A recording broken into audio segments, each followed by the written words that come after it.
نیت کے صاف ہونے اور ہر کام کو صرف اور صرف اللہ کی خاطر کرنے کے بارے میں، کیونکہ اللہ سبحانہ و تعالیٰ اس کام کو قبول نہیں کرتا، وہ عمل اللہ کے نزدیک کوئی اہمیت نہیں رکھتا جو اللہ کے لیے نہ کیا گیا ہو۔ لیکن ہم انسان ہیں، ہم سے غلطیاں ہوتی ہیں، اور قدم کی پھسلن سے زیادہ بعض اوقات سوچ کی پھسلن ہوتی ہے۔ سوچ میں کس وقت کیا چیز شامل ہو گئی، بعض اوقات انسان خود بھی اس سے آگاہ نہیں ہوتا۔ اسی لیے اللہ سبحانہ و تعالیٰ نے ہم پر رمضان کے روزے فرض کیے تاکہ ہمارے اندر تقویٰ پیدا ہو۔ تقویٰ انسان کے اندر ایک کانشیسنس پیدا کرتا ہے، شعور پیدا کرتا ہے، اور جب انسان کے اندر شعور آ جاتا ہے تو اسے اپنے گناہوں کا احساس بھی ہونے لگتا ہے، اسے اپنی غلطیوں پر ندامت بھی ہوتی ہے، اور انسان تو ہے ہی خطا کا پتلا، بھول چوک اس کے ساتھ ہے، ہر لمحہ کچھ نہ کچھ ہوتا ہی رہتا ہے۔ ایسے میں انسان کیا کرے؟ کیا گناہوں کا بوجھ اپنے اوپر لادتا رہے اور اس بوجھ کے تلے دبا رہے، اور پھر اس بوجھ کی وجہ سے طرح طرح کے ڈپریشن اور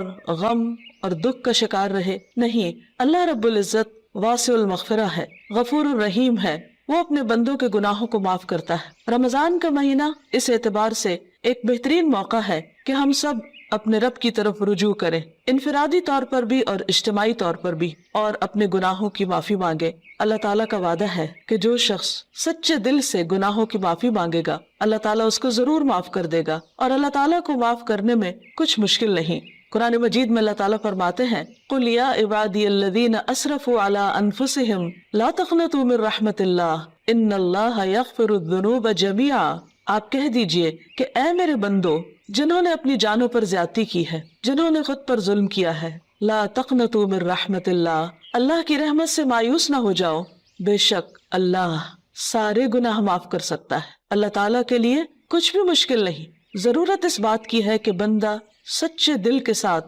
پورے اخلاص کے ساتھ اللہ تعالیٰ کی طرف رجوع کرے۔ ویسے تو رمضان بذات خود گناہوں کے کفارہ کا ذریعہ ہے۔ حدیث میں آتا ہے، نبی صلی اللہ علیہ وسلم نے فرمایا، وَرَمَضَانُ إِلَى رَمَضَانَ مُكَفِّرَاتٌ مَا بَيْنَهُنَّ إِذَا اجْتُنِبَتِ الْكَبَائِرُ۔ ایک رمضان دوسرے رمضان تک اپنے درمیان ہونے والے گناہوں کو مٹا دیتا ہے جبکہ کبیرہ گناہوں سے اجتناب کیا جائے۔ اسی طرح جب انسان ایمان اور احتساب کے ساتھ روزہ رکھتا ہے، وہ بھی اس کے گناہوں کی بخشش کا ذریعہ بنتا ہے، راتوں کا قیام بھی بخشش کا ذریعہ بنتا ہے۔ لیکن اس کے ساتھ ساتھ انسان کو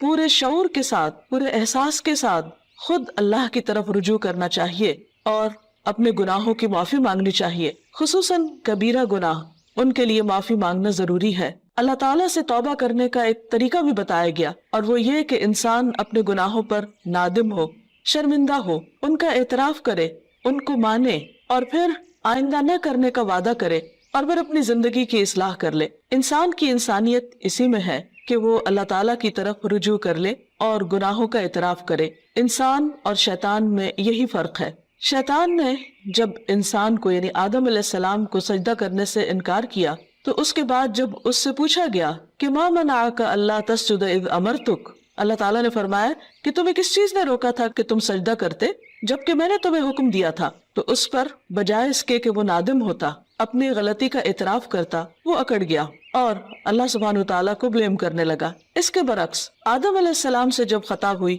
اور وہ بھول کر جنت کا وہ پھل کھا بیٹھے جس کے کھانے سے ان کو روکا گیا تھا، تو جب انہیں اپنی اس بات کا احساس ہوا کہ انہوں نے درست نہیں کیا اور ان سے جنت کا لباس اتروا لیا گیا، تو وہ فوراً اپنے رب کی طرف پلٹے اور انہوں نے اعتراف کیا اور دعا کی، ربنا ظلمنا انفسنا وان لم تغفر لنا وترحمنا لنکونن من الخاسرین، کہ اے ہمارے رب ہم نے اپنی جانوں پر ظلم کیا اور اگر تو نے ہمیں معاف نہ کیا اور ہم پر رحم نہ کیا تو ہم ضرور نقصان اٹھانے والے ہو جائیں گے۔ گویا انسان غلطی تو کرتا ہے، لیکن اگر وہ رب کی طرف پلٹتا نہیں اور رب اس پر رحمت نہیں فرماتا تو پھر انسان کا کوئی ٹھکانہ نہیں۔ روزے کی حالت میں انسان کو اپنے آپ کا جائزہ لینے کا موقع ملتا ہے، کیونکہ بہت سی مصروفیات اور مشغولیات سے، خصوصاً کھانے پینے کی مشغولیت سے فراغت پانے کے بعد جب روزے کی حالت میں، بھوک کی حالت میں اس کو اپنا محاسبہ اور اپنا جائزہ لینے کا موقع ملتا ہے تو اپنی چھوٹی بڑی بہت سی خطائیں، بہت سی غلطیاں یاد آنے لگتی ہیں۔ ایسے میں انسان کا کام یہ ہے کہ انسان اپنی ہر غلطی پر اللہ تعالیٰ سے توبہ کرے اور دن میں کثرت کے ساتھ استغفار کرتا رہے، اللہ سبحانہ و تعالیٰ کی طرف رجوع کرتا رہے۔ خاص طور پر روزے کی افطاری کے وقت اور پھر سحری کے وقت، کیونکہ سحری کا وقت توبہ استغفار کا وقت ہے۔ قرآن مجید میں اللہ تعالیٰ اپنے بندوں کی خصوصیت بیان کرتے ہیں، وَبِالْأَسْحَارِ هُمْ يَسْتَغْفِرُونَ، اور سحری کے وقت وہ استغفار کرتے ہیں۔ سحری کے وقت یا تو سحری کی تیاری ہو رہی ہوتی ہے یا پھر انسان اس وقت کچھ کھا پی رہا ہوتا ہے، لیکن کچھ نہ کچھ وقت، خواہ وہ کام کاج کے دوران ہی کیوں نہ ہو، ضرور ایسا نکالنا چاہیے کہ جس میں انسان شعوری طور پر اللہ تعالیٰ سے توبہ کرے، کیونکہ اللہ تعالیٰ اس وقت اپنے بندوں کی طرف خاص طور پر توجہ فرماتا ہے۔ حدیث میں آتا ہے، ينزل اللہ تعالی الى السماء الدنیا كل ليلة لنصف الليل الآخر او لثلث الليل الآخر فيقول من ذا الذي يدعوني فأستجيب له من ذا الذي يسألني فأعطيه من ذا الذي يستغفرني فأغفر له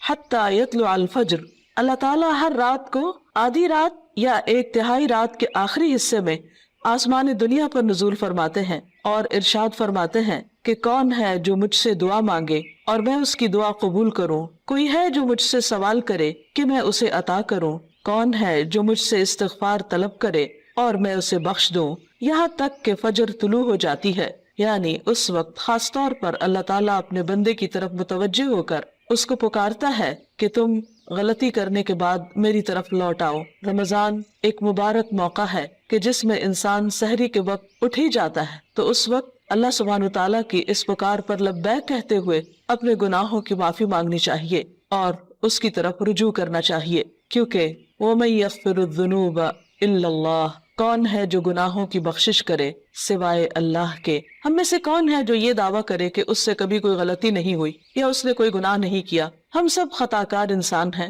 اور ہم سے غلطیاں ہوتی ہیں، لیکن غلطی پر توبہ کرنا اور غلطی پر شرمندہ ہونا انسان کی فطرت میں ہے۔ اگر انسان اس فطرت کو مسخ نہ کر دے تو جو ہی کوئی گناہ ہوتا ہے انسان کا ضمیر فوراً ہی اسے آگاہ کرتا ہے کہ تم سے غلطی ہوئی ہے اور انسان اپنے رب کی طرف پلٹنا چاہتا ہے، لیکن بعض اوقات انسان کا نفس اس کو دھوکہ بھی دے جاتا ہے اور بجائے اس کے کہ انسان غلطی کا اعتراف کرے، انسان اپنی غلطی پہ پردہ ڈالنے لگتا ہے، اس کو جسٹیفائی کرنے لگتا ہے اور پھر غلطی پہ غلطی کیے چلے جاتا ہے۔ کیونکہ ہوتا یہ کہ جب انسان ایک گناہ کر لیتا ہے، اللہ کی ایک حرمت کو پامال کرتا ہے، اللہ تعالیٰ کی ایک نافرمانی کرتا ہے، تو پھر اس کے بعد اس کی جھجک ختم ہو جاتی، اس کی حیا ختم ہو جاتی، پھر وہ دوسرے گناہ کے لیے دلیر ہو جاتا ہے اور پھر گناہوں کا سلسلہ چل پڑتا ہے۔ اور اگر انسان توبہ نہیں کرتا تو وہ ایک سیاہ نقطہ جو دل پر لگتا ہے ایک گناہ کی وجہ سے، وہ نقطہ پھیلنے لگتا ہے حتیٰ کہ گناہوں کے ساتھ پورا دل سیاہ ہو جاتا ہے اور پھر انسان کے اندر سے احساس بھی ختم ہو جاتا ہے۔ اس کے باوجود انسان کو مایوس نہیں ہونا چاہیے۔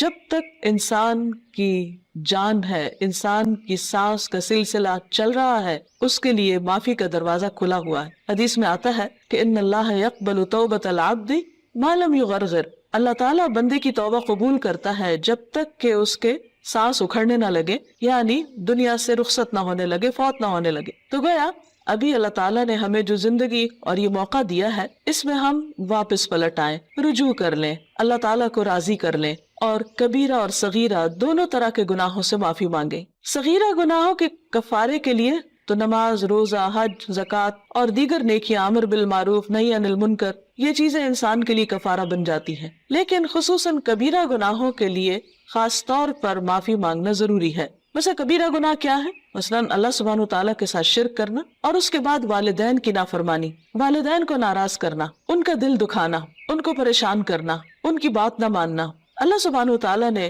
ایک نہیں کئی بار اپنے حق کے بعد انسانوں میں سے سب سے پہلا حق جس کا بتایا وہ والدین ہے، اور اللہ تعالیٰ کی رضامندی والد کی رضامندی میں ہے اور اللہ تعالیٰ کی ناراضگی والدین کی ناراضگی میں ہے۔ والدین کو ناراض کرنا کبیرہ گناہ ہے، اور اگر انسان کی وفات اس حال میں ہو جاتی تو اس وقت تک معافی نہیں ہوگی جب تک کہ والدین معاف نہ کر دیں۔ حقوق و لباد کے سلسلے میں جو بھی حق تلفی ہوتی، خواہ والدین کی نافرمانی یا کسی اور کی، یہ بات یاد رہے کہ انسان کو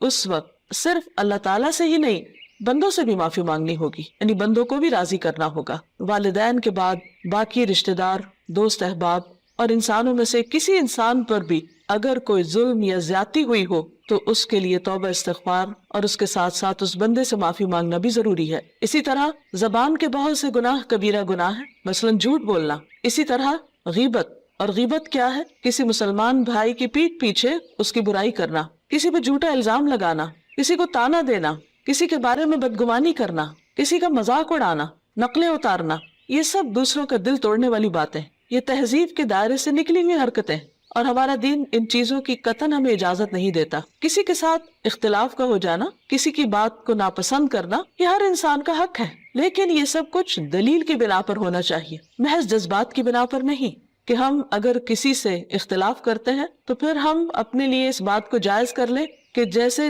چاہیں پھر اس کے ساتھ معاملہ کریں، یا جیسے چاہیں اس پر الزام تراشی کریں، اور پھر اس کے بعد خود کو سچا ثابت کر کے اپنے آپ کو مطمئن کر لیں، تو یہ بات جائز نہ ہوگی، یہ کافی نہ ہوگی۔ انسان کے لیے خود اس کا سب سے بڑا دشمن اس کا اپنا نفس ہے، اور انسان بعض اوقات باہر کے دشمن کو پہچان لیتا ہے لیکن اندر کے دشمن کو نہیں پہچانتا، جب وہ انسان کو غلطی پر تھپکیاں دے کر سلا دیتا ہے، یا اس کو مطمئن کر دیتا ہے، یا پھر اسے صرف دوسروں کے عیب دکھاتا رہتا ہے اور اپنے عیب بھلوا دیتا ہے۔ اس لیے بہت ضروری ہے کہ ہم ان تمام گناہوں، خواہ وہ جسم سے تعلق رکھتے ہوں، خواہ وہ دل سے تعلق رکھتے ہوں، خواہ وہ زبان سے تعلق رکھتے ہوں، ان تمام گناہوں پر نمبر 1 شرمندگی کا اظہار کریں، نمبر 2 ان کا اعتراف کریں، نمبر 3 آئندہ نہ کرنے کا وعدہ کریں، اور نمبر 4 اللہ رب العزت سے دعا کریں کہ وہ ان گناہوں کو ڈھانپ دے، ان کو ہمارے نامہ اعمال سے مٹا دے، اور ہماری توبہ کی وجہ سے ان گناہوں کو بھی ہماری نیکیوں میں بدل دے، کیونکہ اللہ تعالیٰ کے لیے کچھ بھی مشکل نہیں۔ قرآن مجید میں آتا ہے وَهُوَ الَّذِي يَقْبَلُ التَّوْبَةَ عَنْ عِبَادِهِ، وہ اللہ ہی تو ہے جو بندوں سے توبہ قبول کرتا ہے اور اس کو پسند کرتا ہے کہ بندے اللہ کی طرف رجوع کریں۔ وَيَعْفُو عَنِ السَّيِّئَاتِ، اور وہ خطاؤں سے یعنی صغیرہ گناہوں سے درگزر کرتا ہے۔ وَيَعْلَمُ مَا تَفْعَلُونَ، اور وہ جانتا ہے جو کچھ بھی تم کرتے ہو، یعنی ہمارا کوئی بھی عمل، خواہ وہ چھوٹا ہو یا بڑا، تنہائی میں کیا ہو یا سب کے سامنے، اللہ سے تو چھپا ہوا نہیں، پھر اس کے فرشتے لکھ بھی رہے ہیں۔ اس لیے بہت ضروری ہے کہ اللہ کے حضور حاضر ہونے سے پہلے ہی ہم اپنے ان گناہوں کو اپنے نامہ اعمال سے اپنے آنسوؤں کے ساتھ دھو ڈالیں، اور عجز و انکساری کے ساتھ اللہ کے حضور جھکیں، اور زبان سے بھی استغفار کرتے رہیں، اور اس کے لیے خاص طور پر استغفر اللہ، اللہم اغفر لی اور استغفار کی دیگر دعائیں پڑھنا بھی فائدہ مند ہے۔ اللہ تعالی ہمیں عمل کی توفیق عطا فرمائے۔ وآخر دعوانا ان الحمد للہ رب العالمین۔